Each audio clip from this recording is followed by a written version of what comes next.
Hey everyone, Courtney Gruenholz back here again with another video about my Fear Street collection. Sorry, my nose is a little runny. I just got done eating lunch, so but I have one of my newest Fear Street shirts that I got that has the cover of the wrong number on it. So I'm really excited that I got it. So my video might not be very long today, so I'm going to go over as much of my Fear Street collection as I possibly can in the short amount of time that I have. I have a doctor's appointment that I have to get to in a little while, but to fill up the time, talk about my Fear Street collection. Again, this is kind of like a redo of my original video, talking about the books that I have read in the original Fear Street run, and talking about like some of my favorite covers and my favorite stories. So as the video progresses, I'm going to go through my collection and get down to like not the books that I think are the worst, but the ones that aren't exactly my favorite ones.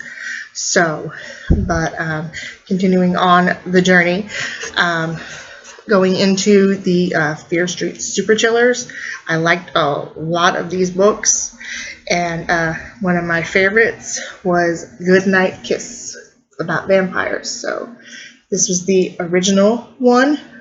Very provocative cover, but I do like it. I like the artwork on it a lot. And then Goodnight Kiss 2, not as provocative, but you would think you were looking at a romance novel if it didn't have like Fear Street Super Chiller, R.L. Stine, and Goodnight Kiss 2 on it. It could have like a whole other title, and you would think it's something else. I mean, even with the vampire in the background.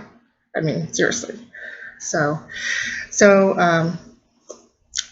I like things with vampires, so this is one of my favorites. They have it in a collector's edition with both of them and a short story that came with it written by R.L. Stine about vampires.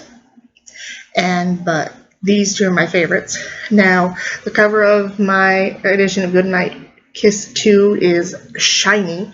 I've seen a version that's not shiny. This one is shiny, and it also has that sticker for writing the best friend too. Don't worry, we'll get there talking about it. So, but the first one's really good. The second one's okay, but as duology together of the books, they're some of my favorites. So Goodnight Kiss and Goodnight Kiss 2. Speaking of Super Chillers, another one that's my favorite is the New Year's Party. I love that dark, ominous cover. Wouldn't it just be so awesome to have like a New Year party that was just like you had black balloons and like a bloody banner? So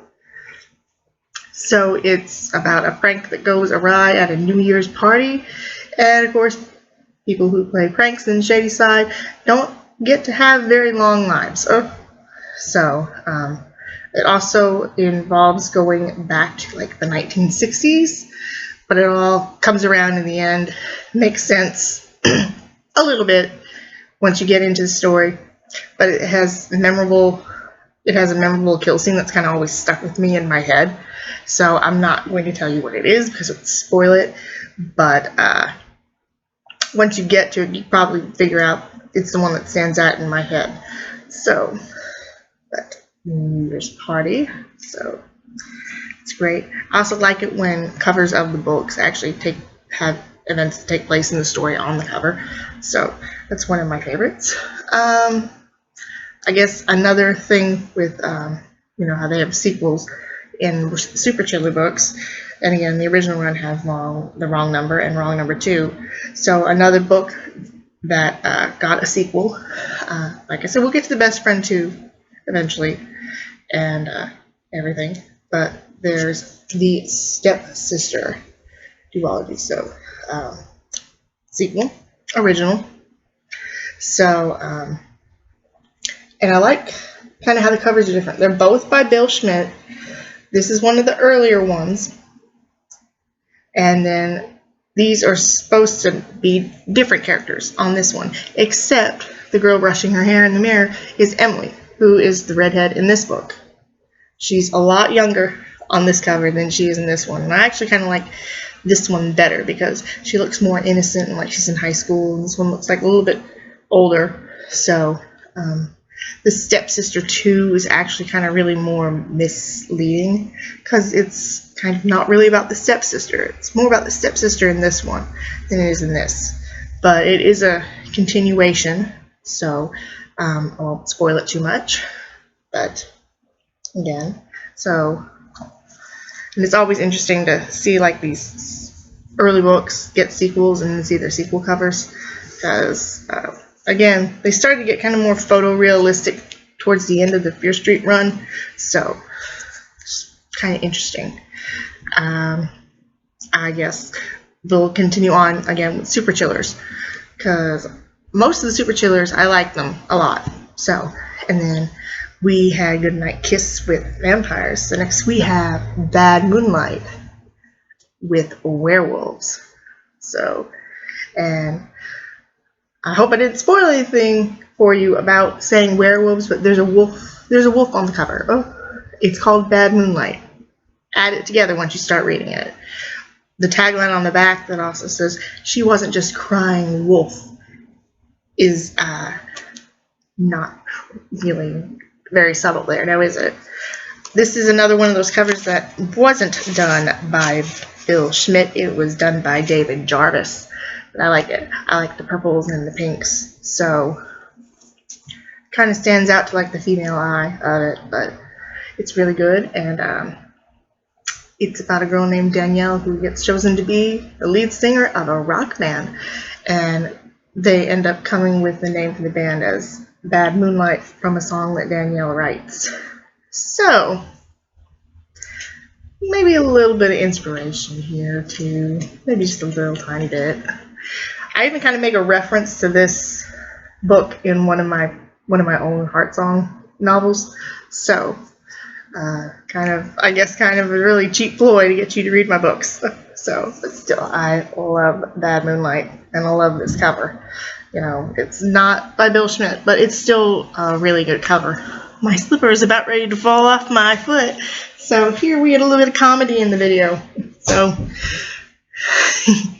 but Bad Moonlight. And next we have one of my other favorite Super Chillers. I guess you'll probably be able to tell which Super Chillers are my favorites as I go down this list in my collection. But next is Broken Hearts. It's all done up in yellow and red, so I like this color scheme. And of course it centers around Valentine's Day. But there's a deeper story at the heart of this book. So, and I really like reading all these like little cheesy Valentine cards that our son gets to write, and they're like not the sweetest of Valentine cards, but they're just so simple. And I love this cover. Love it, love it, love it. And actually, I got this book for myself, and then like one year for Christmas somebody else got me this book, and I was like, man, I've got 2 copies. So I ended up like giving my copy away to like one of those programs where you give gifts to like kids that can't afford presents. So I was thinking, well, I hope somebody else would like to read this book. So love it. Valentine's Day. Like Valentine whores. So, you know, like Valentine and My Bloody Valentine. So, alright, so a little bit away from the Super Chillers now. Standalone books from the series that I have read that I enjoy. Of course, there's always going back to the very first book in the series, The New Girl, with its very nice artwork. This was done by, I believe, Enric Torres Pratt.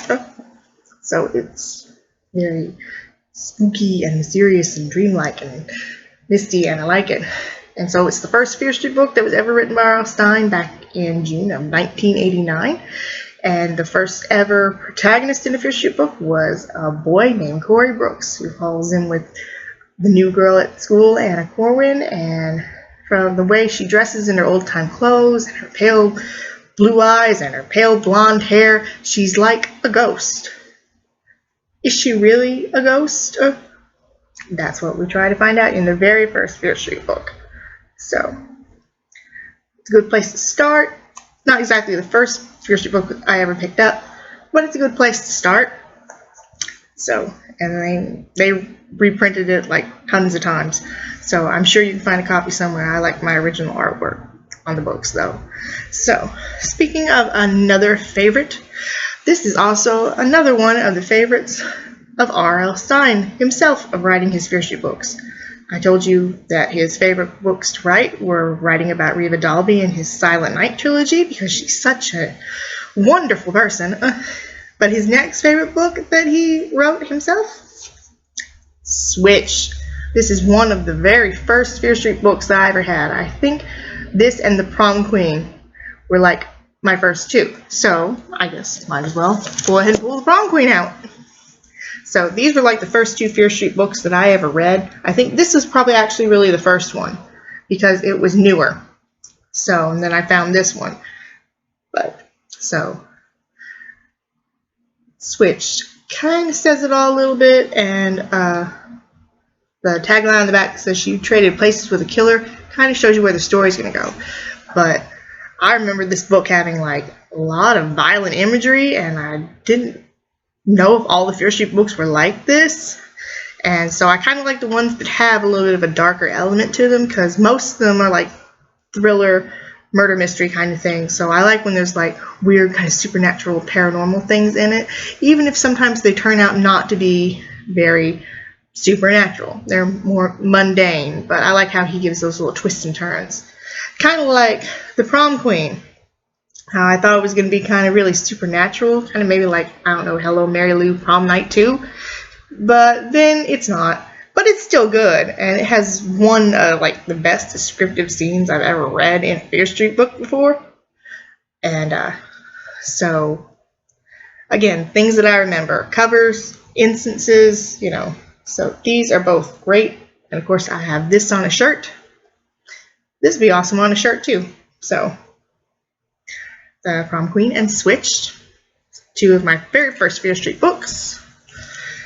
And then, of course, we had the movies come out. So, and of course, the second one set at Camp Nightwing, which is the setting of the book Lights Out. About a girl named Holly who works at her uncle's summer camp to help out. She's there with one of her ex-best friends, and she had a falling out with her, and she makes her life miserable at the camp. But that's the least of her worries when accidents start happening at the camp, and red feathers are found at the scenes of the crimes. Don't you just love camp? Oh, I'm glad I kind of never went to camp now that I've like seen Friday the 13th and read this book and seen other camp movies. I'm kind of glad I never went to summer camp. But, and of course, this has a very memorable kill in it, which is why it sticks with me so much. So, of course, this wasn't one of mine that I bought. I bought it used, so it's a little yellow, but I don't mind.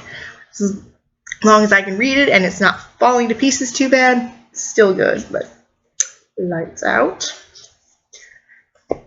And I'm just trying to see how much time I have left to talk about some of my favorites.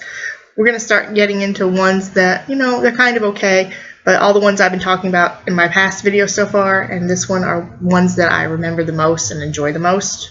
So, and of course, a book that a lot of people like, and I really like it, Halloween Party. So, I love the artwork. Too bad it doesn't like happen in the story. It'd be kind of cool if it did. But, so I got this from Books a Million a long time ago. So it's not actually originally from like Archway that printed all the original Fear Street books. It's a reprint through Simon Pulse. So it's just a slight inch bigger. So, and it tells you on the back that the cover art down here is by Bill Schmidt. And so, and if I can't get stickers off, I just leave them on and eventually try to wait till they wear down a little bit and then try to get them back off. That's why I still have my sticker in my book. But, of course, it all happens at a Halloween party. And parties on Fear Street don't exactly ever go as planned, but I do. I like that artwork very much. I think this would be really cool to be on a shirt for like Halloween. So, man, I like that floating pumpkin skull light head. I love it. So again, it makes you think it's going to be supernatural, but it's not really. So, again, I always like those things that are twists. So, covers may be misleading, but at least they're beautiful to look at. So, and I guess my video is going to be really short today. So, I didn't plan my time out very good, but I wanted to show off my shirt, still talk about my books. So next video, I will continue talking about more of my Fear Street collection, kind of going down from favorites to, well, not worse, but favorites to least favorites. So I guess this is where we're going to end today. Until next time, this is Courtney Growingholes, and I hope you have a pleasant day.